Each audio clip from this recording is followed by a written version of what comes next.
Parce que du coup c'est très embêtant. Imagine c'est pas bon. Comment dire à un chef étoilé qu'il y a un problème?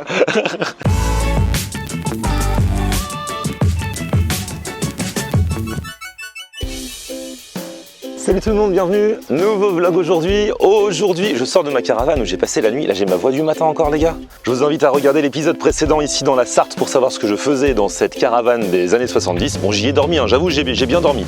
Comme un bébé, j'entendais les canards parce que là, on est juste, regardez, juste au bord de la Sarthe. Donc, c'était super agréable et bucolique. Le programme de la journée, je continue de me promener à travers la région. La première étape, je vais dans une ferme à 5-10 minutes d'ici. Il paraît que les gars font de la glace à la rillette, parce qu'on est dans la Sarthe forcément, pas très loin du Mans. Qui dit Sarthe, qui dit Le Mans, dit rillette, mais des glaces à la rillette au petit-déj. Je ne sais pas ce que ça va donner, suivez-moi.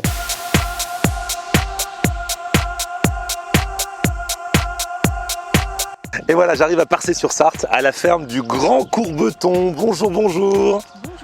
Alors, on m'a dit vous faites plein de choses, hein, c'est une ferme bien sûr, mais on m'a dit qu'il fallait que je vienne vous voir parce que vous faites des glaces à la rillette. Oui, c'est ça, oui. Ça existe vraiment parce que dans la région, forcément, tout le monde est amateur de rillettes, Oui. mais dans une glace, j'ai jamais goûté.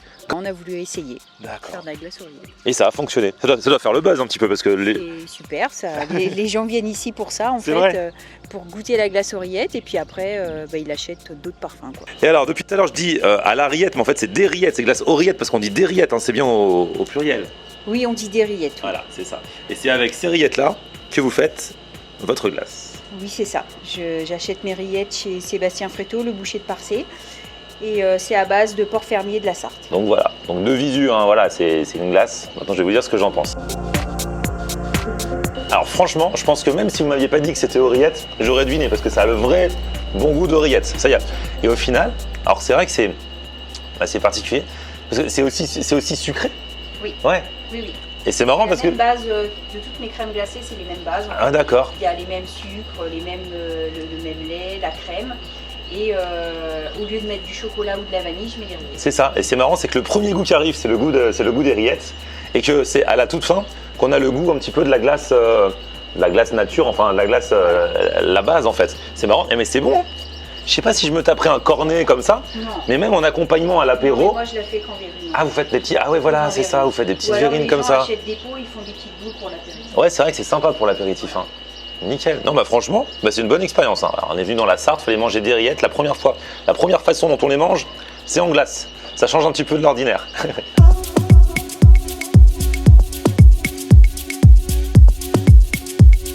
Et me voici arrivé au Mans. Et attention, aujourd'hui je suis dans un restaurant étoilé, Bagatelle, avec Jean-Sébastien le chef. Ça va Jean-Sébastien? Ça va super. Ça fait super plaisir. Installé ici depuis 5 ans? Oui, ça fait 5 ans. Et l'étoile, vous l'avez eu au bout de combien de temps? En 2018, au bout d'un an. Directement au bout d'un an? Ouais, au bout de 8 mois, ouais. Paf.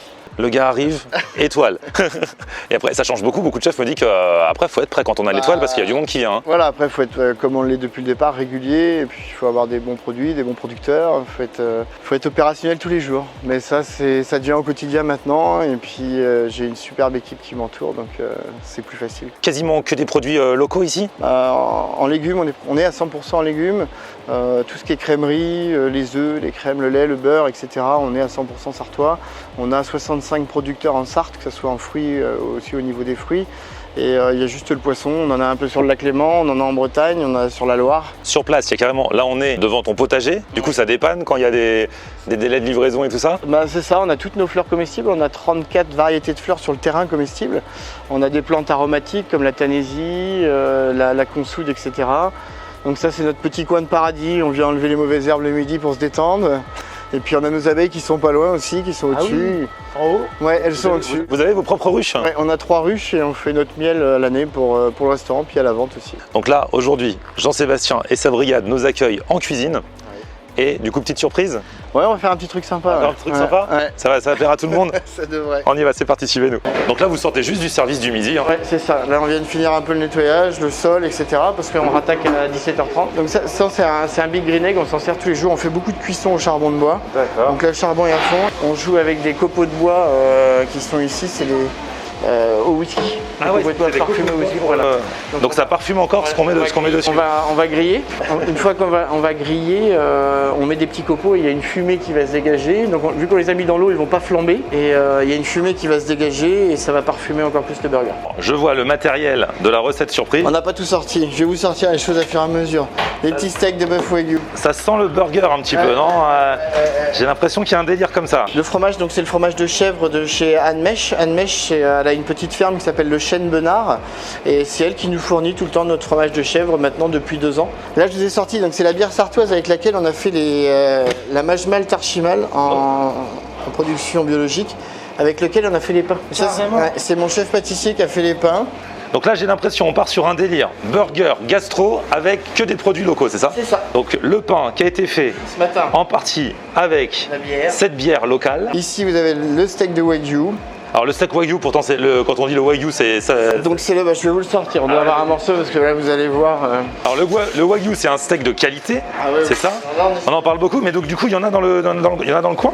Ah oui, on en a en Sarthe, donc notre producteur, Christophe Vité. Vous regardez le persillé de la viande. Oh là là, alors ça, c'est à ça qu'on voit vraiment la qualité. Donc là, c'est très persillé et on a l'impression que c'est très gras, mais quand on le met en bouche, en fait, ça fond. Mais comment ils ont fait pour ramener du bœuf wagyu dans la région? En Sarthe, donc on a notre producteur Christophe Vité.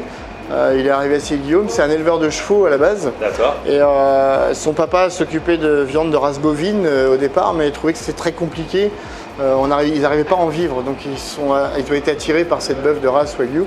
Et ils ont fait venir un embryon du Japon. Et par la suite, l'élevage a commencé, puis au bout de 6-7 ans, on a eu la première bête. Ah oui, ça a pris beaucoup de temps, quoi. Énormément. Et du coup, maintenant encore, les bêtes sont rares. Oui, les bêtes sont rares parce qu'on a que 2 bêtes à l'année. Ah ouais, donc faut se précipiter pour les acheter. Eh ben, on les réserve à l'avance, ça a un certain coût, donc avec mon boucher Steven Ramage qui est juste au-dessus, qui nous fournit toutes les viandes, on se partage la bête et puis on en met dans le menu dégustation uniquement sur demande pendant 3 semaines. La petite émulsion qu'on a fait avec le miel de nos ruches. Ah oui, parce qu'on a vu les ruches là-haut. Les abeilles. Et à partir de ça, vous avez fait quoi? On a fait une émulsion, c'est-à-dire qu'on est parti sur un jaune d'œuf. On a mis un peu de moutarde au miel et on a mis du miel et on a monté avec un peu d'huile de pépins de raisin. Et la pomme de terre qui se retrouve emprisonnée dans une panure à l'oignon frit.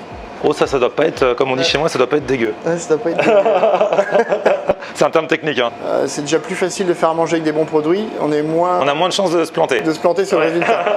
Après, on va goûter quelque chose ensemble que moi-même j'ai jamais fait. C'était l'inspiration un peu de tout le monde. On a discuté ensemble ce matin. Alors ça, c'est du beau pain pour le coup. Vous avez vu, là, il est bien alvéolé. Bien alvéolé, puis surtout, il doit avoir le petit parfum avec. Ouais, ça sent bon. Vous pouvez sentir. Donc on va griller les petits pains. Donc là, voilà les petits steaks qu'on a fait à partir du wagyu sartois. Wagyu sartois, on va pas trop les cuire, je pense qu'on va les goûter saignants, non? Bah, c'est un bon amateur de viande se doit de goûter la viande saignante. C'est ça, ouais. Bleu, c'est un peu compliqué pour des sandwichs, mais saignant, je pense que ça va être pas mal. Okay.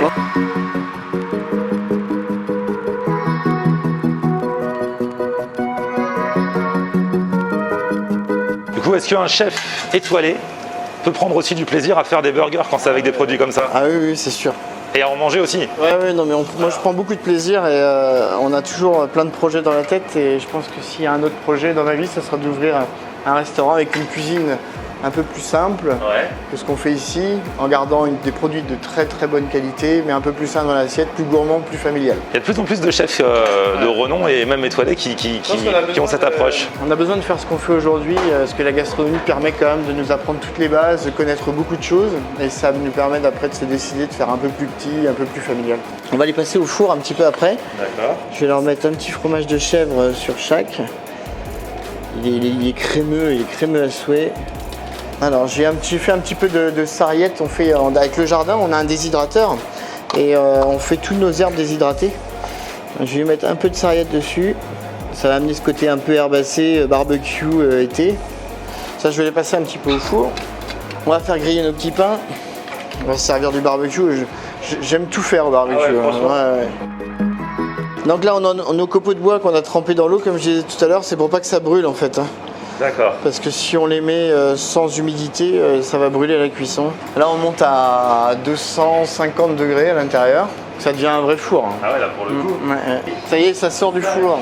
Le fromage de chèvre a bien fondu et ça sent, et il y a une odeur des odeurs, même un mix d'odeurs. Les petites pommes de terre panées. Voilà, panées. Donc on a mis une herbe aussi dedans, on les a fait parce qu'on est resté sur la sarriette ici, donc ce sont des pommes de terre, donc on a fait une purée de pommes de terre avec de la sarriette, on a fait des sphères et après on les a panées.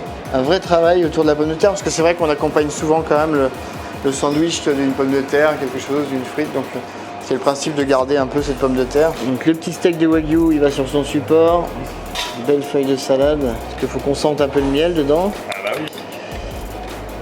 Nos petites abeilles qui travaillent toute l'année pour nous. Donc après le but c'est d'aller maintenant chercher la fumaison. Parce que là, quelqu'un se dirait c'est bon, c'est fini. Eh ben non, c'est pas fini. On rajoute les fameux copeaux.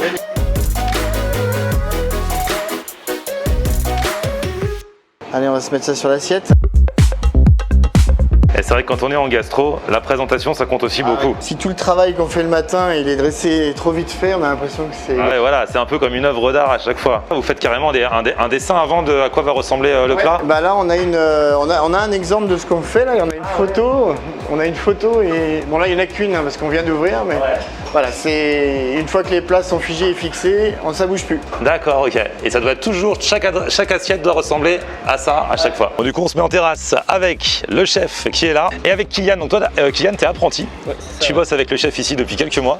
Et en plus tu viens de me raconter, on en parle juste avant de manger le burger, que tu as un projet de fou, c'est que au mois de janvier prochain, tu vas partir faire le tour du monde pendant 10 ans. C'est ça, 10 ans. Il y a des mecs qui disent je pars pendant un an. Ouais, non. Lui, t'as quel âge? 19 ans. Ouais. Donc ça veut dire jusqu'à tes 30 ans on ne voit plus. C'est ça. Ouais. C'est un truc de fou. Et tu vas faire un an par pays pour apprendre un peu la cuisine de partout. La gastronomie et puis aussi la culture aussi des pays. Ouais. C'est génial. Et après tu rentres et tu fais un resto tour du monde quoi. Ah ouais, c'est un vrai truc. On va te souhaiter bonne chance hein, franchement et bon courage. Et tu vas documenter, il y aura blog, vidéo, tout ça? Ouais, c'est ça. Ah, j'ai trop hâte. Franchement quand tu pars tu m'envoies le lien et on en reparlera quoi.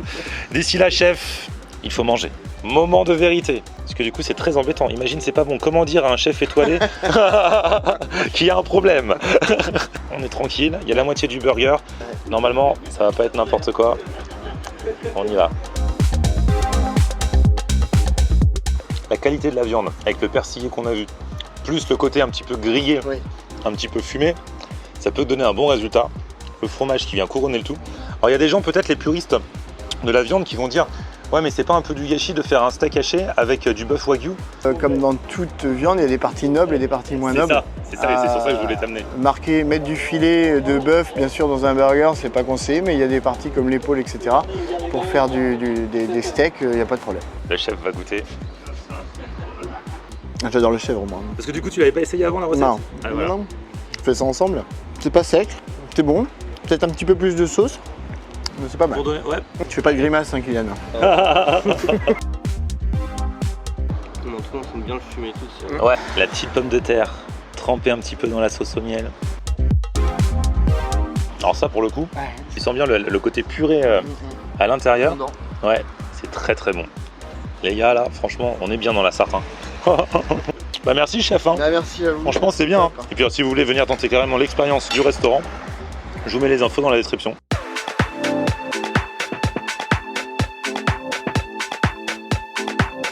Allez, je continue mon petit périple, on arrive en fin de journée, j'ai toujours ma voix du matin, elle m'aura pas quitté de la journée, je sais pas ce qui se passe, en tout cas je suis toujours dans la Sarthe et je continue ma balade, je m'arrête ici dans la vallée du Loir, à Beaumont-sur-Dème, on m'a parlé d'un restaurant dont le nom m'a interpellé, ça s'appelle Omer Cocotte, on y va.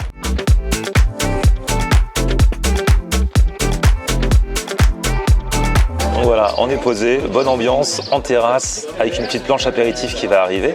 Et ici, en fait, alors ce sont des tables aqua-végétales, c'est-à-dire qu'il y a des plantes et de l'eau qui coule au milieu de la table. C'est une ambiance vraiment rafraîchissante. Et voilà la belle planche. Et du coup, vous pouvez me raconter ce qu'il y a dessus?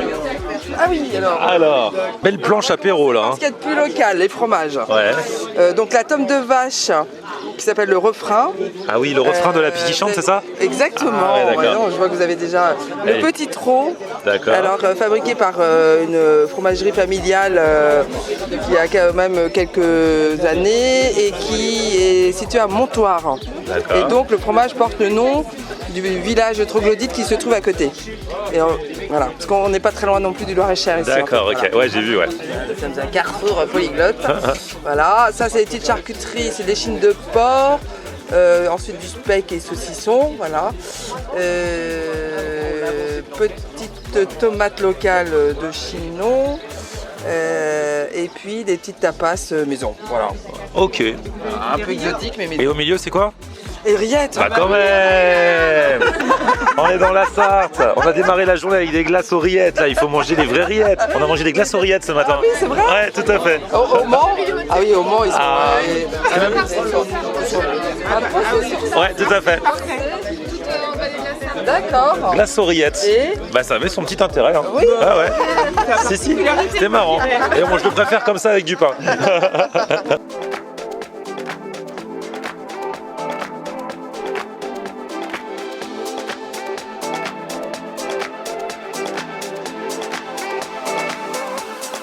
Et voilà pour ce petit apéritif dînatoire ici à Beaumont. On se retrouve pour un prochain épisode très très vite. Là je vais dormir, une bonne soupe, une bonne douche et au lit. Enfin je passe la soupe après tout ce que j'ai mangé.